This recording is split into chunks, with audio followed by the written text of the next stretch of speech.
bem com vocês? Sejam bem-vindos a este canal. Na aula de hoje vamos falar sobre o pré-modernismo, enfatizando alguns aspectos desse movimento literário que trouxe uma nova forma de fazer literatura para o nosso país. Vamos lá?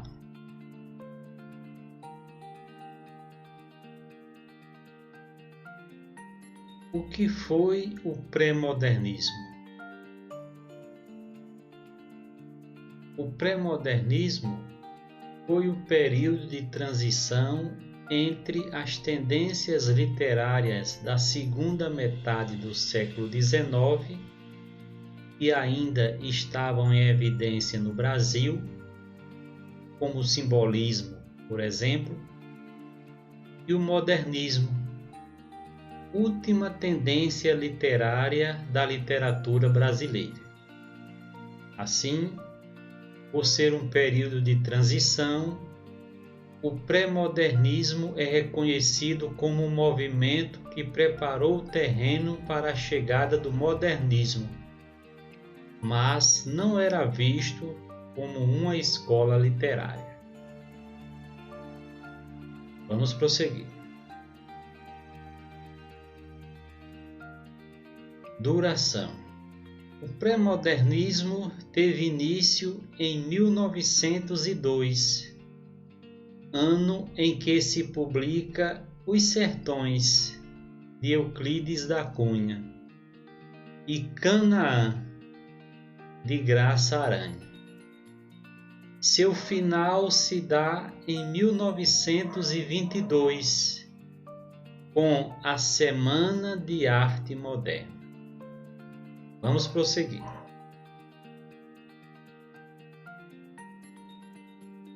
Contexto histórico.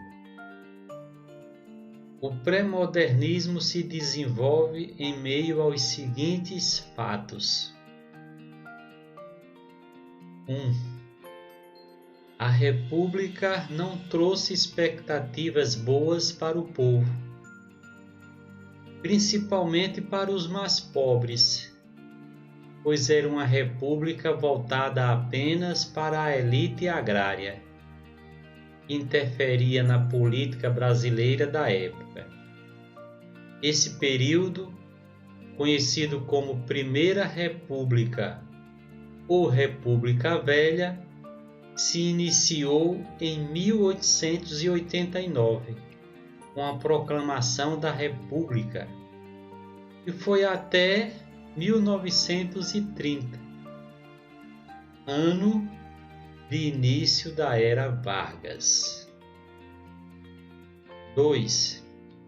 A política era dominada pela oligarquia rural, ou seja, os grandes produtores de café de São Paulo e os produtores de leite de Minas Gerais, ficando esse período político de nosso país conhecido como a política do café com leite.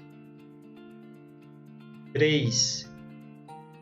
Surgimento de várias revoltas que retratavam a insatisfação da sociedade com o regime republicano, como a revolta da vacina e da chibata, no Rio de Janeiro, a Guerra de Canudos, no interior da Bahia, a Guerra dos Contestados, na fronteira entre o Paraná e Santa Catarina, dentre outros movimentos. 4. Desprezo pelos ex-escravos. 5. Chegada de imigrantes para substituir a mão de obra escrava.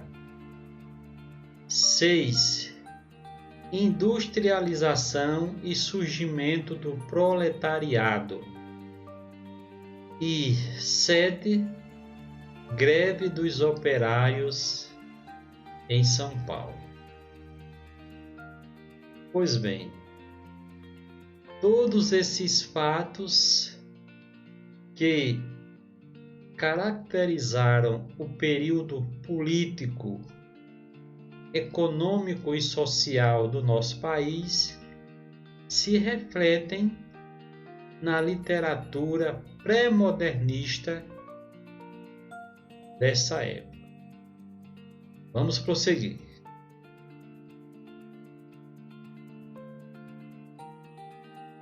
Principais características.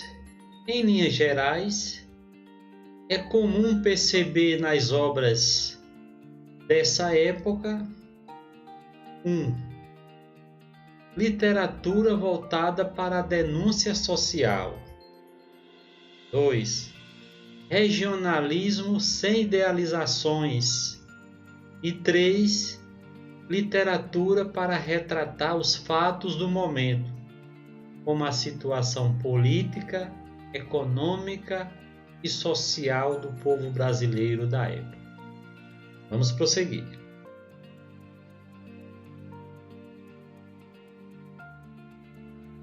Principais autores e obras.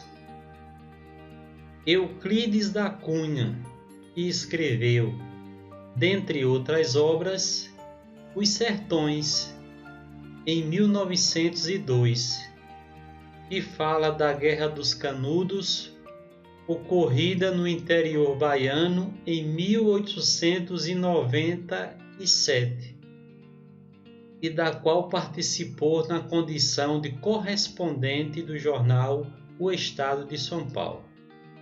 Essa obra, pertencente ao gênero romance, é dividida em 3 partes. A Terra, que trata da descrição detalhada e científica do sertão nordestino.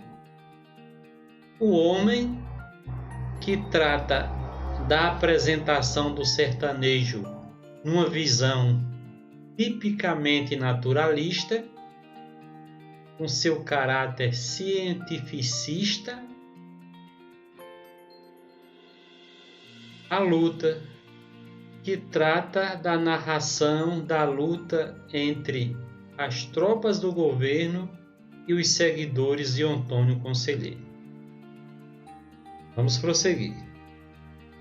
Lima Barreto, que escreveu, dentre outras obras, Triste Fim de Policarpo Quaresma, em 1915. Essa obra, também romance, apresenta como principal protagonista o personagem Policarpo Quaresma, homem idealizador que imaginava o Brasil como uma nação independente e desenvolvida, mas que é surpreendido em face das condições político-econômicas do país, que se sobrepõem às suas imaginações. Assim, há nessa obra um nacionalismo crítico, algo que se opunha ao nacionalismo ufanista dos escritores românticos. Vamos prosseguir. Monteiro Lobato, que escreveu várias obras, tanto para o público adulto como para o público infantil, como Urupês e Pica-Pau Amarelo. Em Urupês, também romance, Lobato apresenta a figura do Jeca Tatu, homem caipira, cheio de defeitos, em oposição ao sertanejo idealizado do romantismo. Vamos prosseguir. Graça Aranha, que escreveu, dentre outras obras, Canaã, em 1902.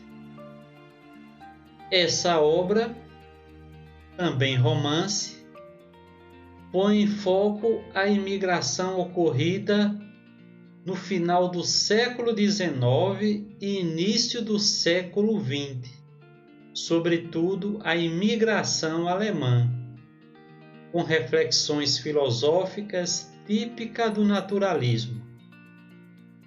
Trata também de etnia, relacionamentos humanos, culturas, colonização e progresso. Vamos prosseguir.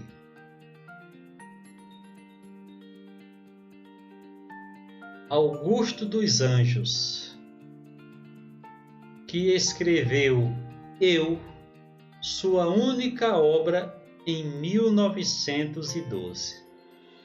Nessa obra, que é uma coletânea de poemas, é possível vermos um autor descrente no homem, expondo pessimismo numa linguagem sem idealizações, de vocabulário cientificista e cheio de referências místicas, além, é claro, de preocupação com o aspecto formal de seus poemas, como ocorria com os poetas parnasianos. Vamos prosseguir.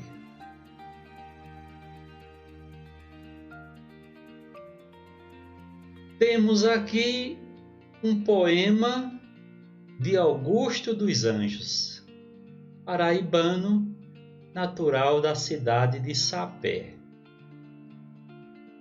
Versos íntimos.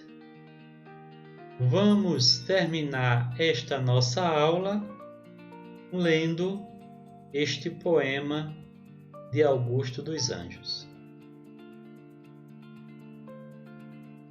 Vês, ninguém assistiu ao formidável enterro de tua última quimera.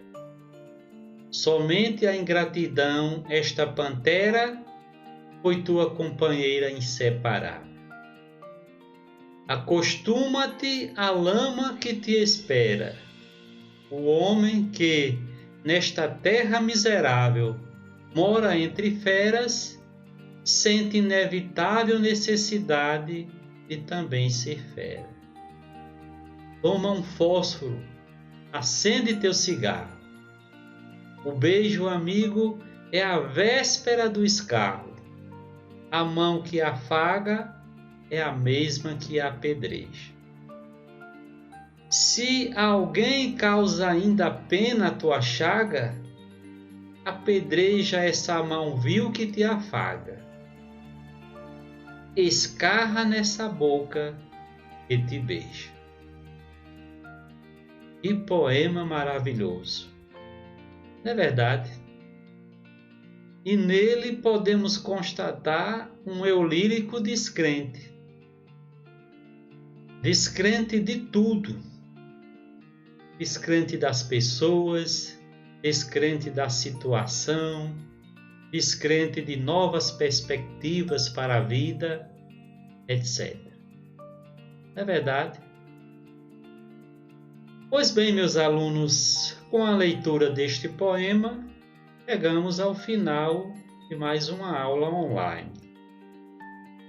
Se você gostou dessa aula, se ela foi útil para você, então dê um joinha aí embaixo e se inscreva em nosso canal, porque certamente nos veremos em outras aulas online. Até lá!